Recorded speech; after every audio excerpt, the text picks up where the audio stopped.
Hey there, and welcome back to my channel. So today I want to talk to my potential buyers. Even if you are currently in the process of buying a home, I just want to talk to you right now just about some tips that you definitely need to be aware of when you're in the buying process. Let me find my notes so I don't be rambling. All right. So to get started, I want to start with number one. Are you stable, right? Are you ready to make that commitment to be in one place for 3 to 5 years, possibly? How is your income? Is it stable? Are you able to prove, to a lender, to a bank that you can pay a 30-year mortgage or a 15-year mortgage back to them? What is your credit like?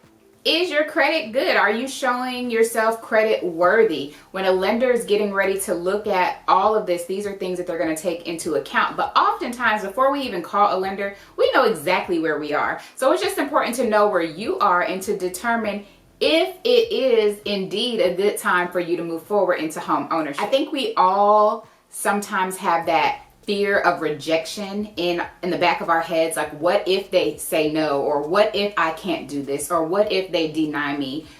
But what if they don't? What if they give you your yes? What if you do get approved? What if you are moving into your dream home within the next 60 days? What if? Know where you are. Be wise with yourself. Just know where you are. Number 2, I want you to know that the buying process is not difficult. When you're ready, when you're prepared, it is smooth sailing. Okay, now you may have some other parts. There will be hurdles that you may face. However, once you have your approval and you have your funds and we're ready to go, there are other things that will happen. But as long as you're educated and prepared for all potential outcomes, the home buying process can be simple. Number 3, for the best purchase experience, and I mean, I want everyone to have a great purchase experience. It's so important to have your team together. If you don't have your team together and you're just pulling people from wherever, you're going to feel like you're in a whirlwind. So it's so important to organize that, structure that. Go ahead and select an agent. Read reviews online about this agent. Make sure that they're going to be able to educate you and answer any questions that you may have in the process. Even the same thing down to building or getting or finding a lender. Making sure that this lender answers my questions, that they're just not trying to get me to put an application in, but they really care about me in this process. I love when you can connect with your lender and your agent and just make the experience even greater. It's so important, even with that you understand the roles that the people play. Often I get questions that I should not be answering because you have a lender for that. A real estate agent's job is to help you find the best home, sell your home, negotiate deals, open doors, and organize and kind of keep your schedule and your flow going and keep you informed on everything that's going on in your purchase process. Your lender's role is going to be to make sure that you understand the numbers, to make sure that your finances are good, all of those type of things. Anything dealing with your finances and your funds, those are going to be questions for your lender. So sometimes I find that when the roles are misunderstood, clients can sometimes get disappointed, because if you come to me and you ask me, why is my down payment number this, or why did it change? I often don't have access. Your agent should not really have access to your financial documentation. That's something between you and the lender at this point.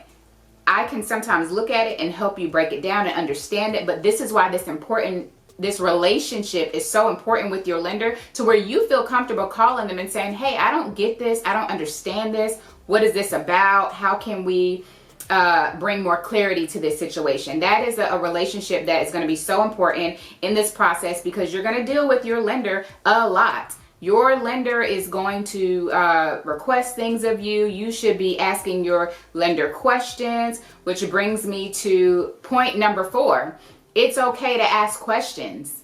Like buyers, sellers, it's okay to ask questions. If you don't understand something, write down a list of the things that you don't understand, because this is a commitment that you're getting ready to make, and you want to make sure that you understand. There's nothing like, looking at documents that you have no clue and just signing away. If you need time, take time, sign those documents. I know for me, with my buyers, our contract, I actually go over the contract with them before we even start putting in offers on homes, so that when we do need to move quick, or we do need to send an offer quickly, they already know what they're signing. It's just a matter of changing some information and some numbers at this point. But make sure that you understand everything that you're signing. And if there's a person that's unwilling to answer a question for you, then I probably wouldn't use that person, just to be honest. And if there's not a question that maybe they don't understand it, or myself, if we don't understand something, there should always be someone that we can go to get more clarity. But you definitely want to make sure that you're educated in the process, and that the person that you've selected to help you in this process does not have a problem educating you, that they don't get annoyed when you're asking for more information or for clarity. Okay? I encourage you not to trust the online quotes, okay? And when I say online quotes, I'm talking about mortgages, how much you can afford for specific houses. Your situation is going to be unique from the 50 million other people that are trying to use these same quotes online. It's best to go ahead and let a lender look at your specific situation so that they can customize a plan for you. Okay? If you're online on www.findahouse or howmuchcanafford.com, they may not be aware of all of your debts. You may not remember offhand, what are all my debts? What is my income? What is my credit? More importantly, what is my FICO score? What score is going to be used when the lender is looking? So you definitely, maybe you can get a roundabout idea for that purpose of understanding, but ultimately your direct numbers are going to come from your lender. Number 6, you can talk to multiple lenders. You can apply with multiple lenders. It's okay. Everyone has different rates. I can go to 3 different grocery stores and buy the same product for 3 different prices. Everybody has different rates, different things that they charge, and it's okay to, within a certain time frame, I want to say within 30 days, to have them pull your credit, look at them, see who you vibe best with, see who you connect the most with, see who's giving you the best rates, you know what I'm saying, and figure out where you fit and what lender you feel most comfortable moving forward with in this transaction. If at the beginning they're not communicating, if at the beginning they're not answering questions, that may not be somebody that you want to move forward with, okay? So take that into consideration up front and in advance, so that, again, I'm all about a peaceful, smooth, enjoyable transaction. Number 7, your approval amount versus your affordability. So often I will get clients that will have a mortgage approval amount for something higher than they want to pay for their actual mortgage. So for buyers, your mortgage payment should be the most important number for you, not how much house can I get.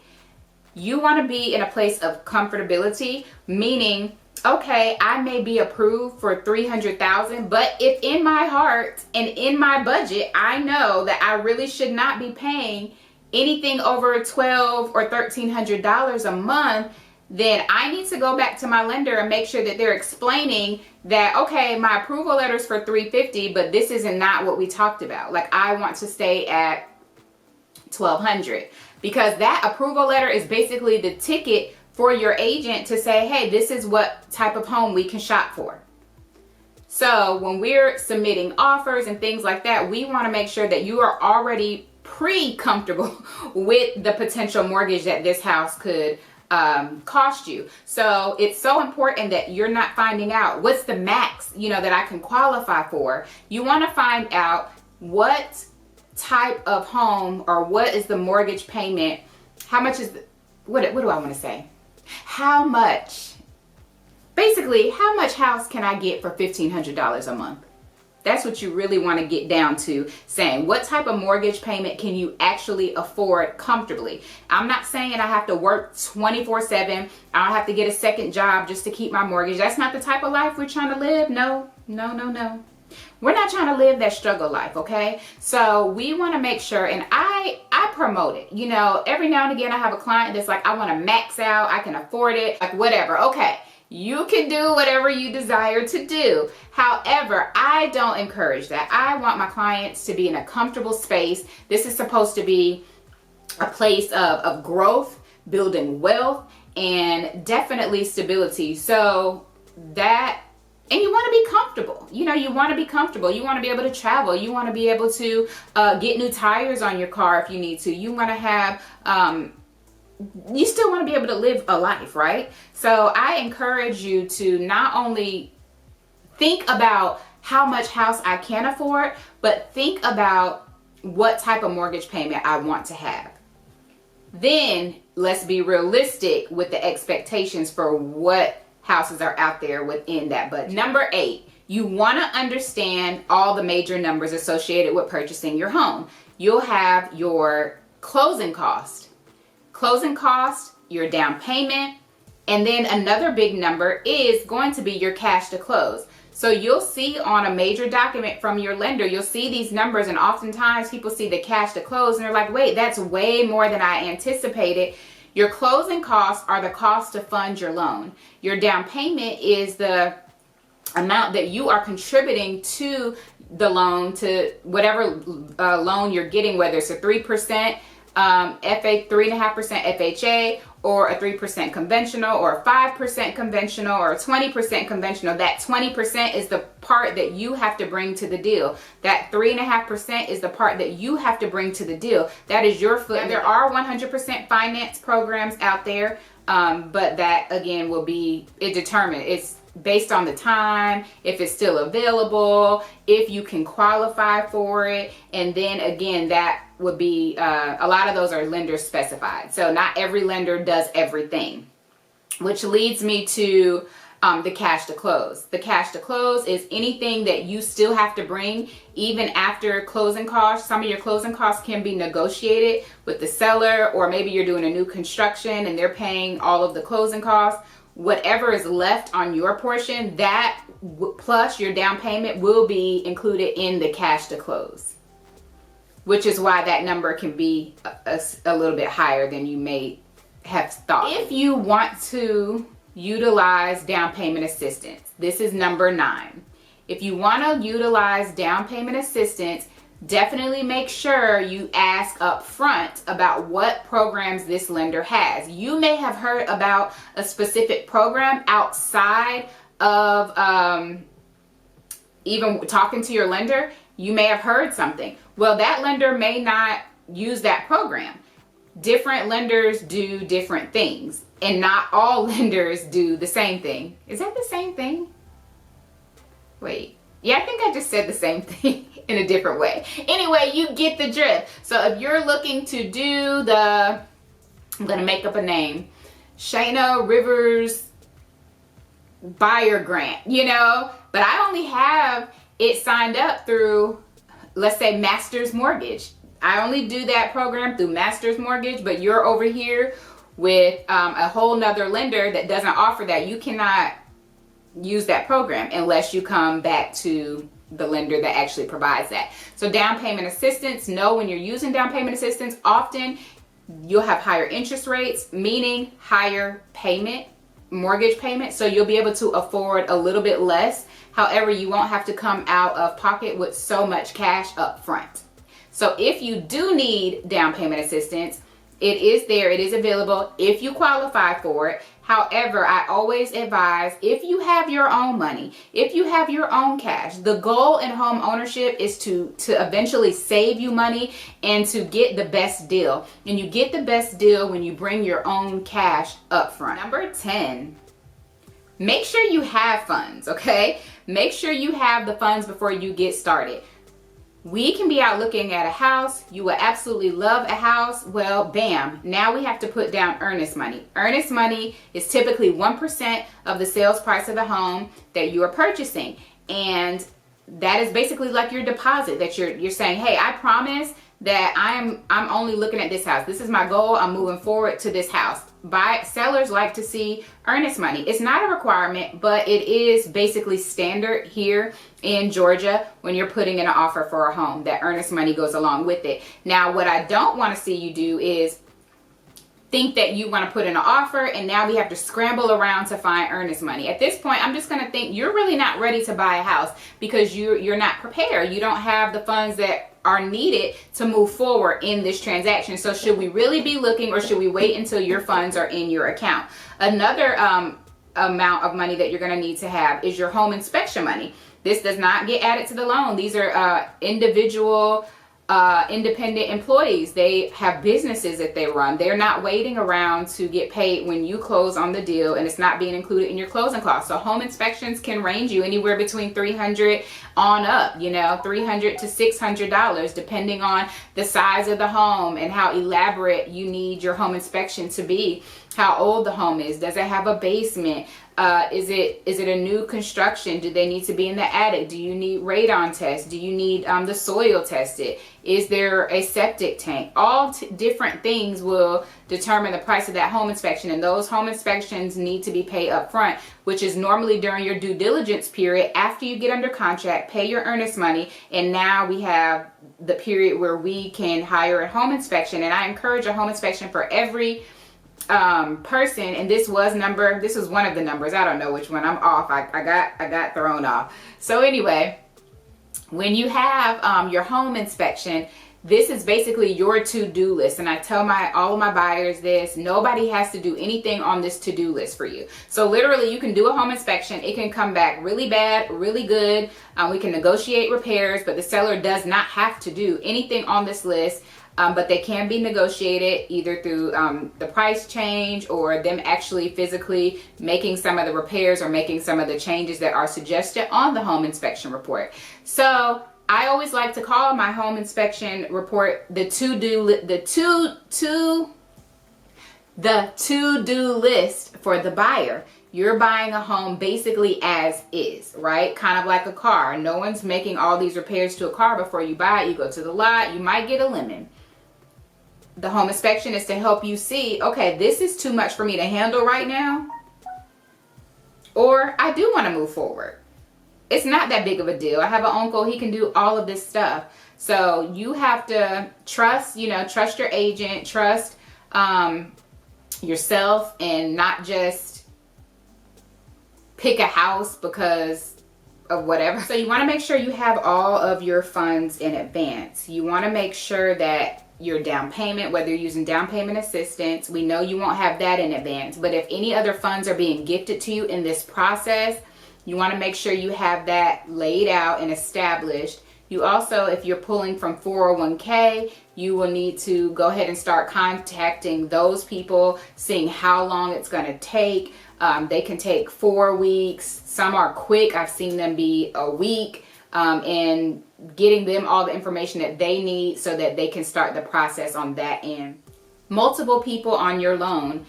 I get clients that may be married or in a relationship, or maybe they just want a co-signer so they can approve for more money. It's so important to know that both parties have to equally qualify. So, but together, of course, you would probably be approved for more sometimes, okay? So if the other person has significant debt, sometimes it's easier to just not even have them on the loan. I know for myself and my husband personally, when we bought our second home, we both got onto the mortgage. And now I kind of wish that we didn't do that. That way, only one person has that debt and the other person can do other things with it. So if one thing, God forbid, if one thing were to happen with me being on the mortgage, and say we foreclosed or something of that nature, my husband's credit would still be clear and clean of that. So if one person can afford the home that you guys want to get by themselves, it's okay. Like one person can be responsible for the mortgage side, but more than one person can go on your deed, which is ownership. So it's okay that both people are not on the mortgage. Trust me, you will love it later, okay? I actually had a client that was able to purchase their next home without having to sell their other one first because they both weren't on the mortgage. So that doesn't show up as a debt to that buyer. And now they have a home to sell, but they were able to move forward. But it frees up the other person's DTI, their debt to income. It frees your credit up from a lot of debt, from carrying a lot of unnecessary debt if it's not necessary. Now, if you both need to get on the loan by yourself, you can only qualify for, you know, 150, but with your spouse 250, and the homes you like are around 200. Okay, then that's just a choice you have to make. But I would definitely let the lender look at a situation when you want to co-borrow and see what situation best fits. Just don't automatically assume that both of us have to go on the loan. I've actually seen situations where two parties are getting approved or applying for a loan, and the lender suggested take this person off. The debt that this person has is bringing y'all way down. So that's why it's just so important to let a lender kind of overview everything. Make sure everyone is available when it's time to search for homes. You definitely want to make sure that everybody's there, that we can see the house, and that everyone agrees upon the house, and so that we can go ahead and submit an offer, because you don't want to miss the opportunity because one party couldn't be there. Now, if the other party trusts you in your judgment, okay, but if they don't, and you know that they're definitely going to want to see it before we submit an offer, while we're rescheduling to see the house on another day, another family could come in and very well be submitting an offer on your house. And then you lose out on the opportunity because we were not prepared. So when I'm taking out my clients, I kind of like everybody to be there. Everyone that's going to be involved in the decision-making process, if it's mom, if it's husband, wife, whatever it is, we definitely want everyone there at once, just so it just makes it easier for all of us. And finally, if you're in a lease and you are wanting to purchase a home, that is cool. However, sometimes people will want to start looking at homes like they just signed their lease, literally, and they're like, let's start looking at houses. Unless you're willing to break that lease, I don't suggest starting to look at homes until maybe about 60 to 90 days out from your lease ending, making sure that you do give still a 60-day notice to your landlord, depending on what your rental lease says. It doesn't take long to actually close on a property. So you can be looking at a home 6 months in advance, but that doesn't mean it's still going to be sitting there when your lease is over. You want to look closer to, like I said before, that 60, 90-day mark, because once you find a house and you get under contract and you negotiate and go through all those major steps, literally it only takes 30 to 45 days to close on a home. So I hope that this video was a little helpful. These are just some of my tips. I want you to make sure that you definitely choose an agent that is going to work for you, work with you, and definitely represent you to the best of their ability. So make sure you interview people, make sure you are reading those reviews, because you definitely want this time and this transaction to be special, a special moment, one that's memorable, one that you just find joy in, because home ownership is a joyful time. So if you want to work with me or my team, feel free to connect with me. I look forward to talking with you, chatting with you. You could set up a consultation, link below in that whole description thing down here. You can also email me, text me. I'm available to talk and discuss, but I do love to set up buyer consultations with anyone that's interested in working with me, and we kind of go over everything in advance before you even talk to a lender to determine if it's a good time for you to talk to a lender. Do we need to get you with a credit specialist, or do we need to get you some savings, right? So anywho, don't forget to like this video, subscribe to my channel, and if you have any suggested topics that you would like for me to discuss, also put those in the comments and I'll be glad to provide. I'll be glad to make a video on it. Thank you for watching. Thank you so much for watching. Don't forget to like, share, and subscribe, and I will talk to you next time. Bye.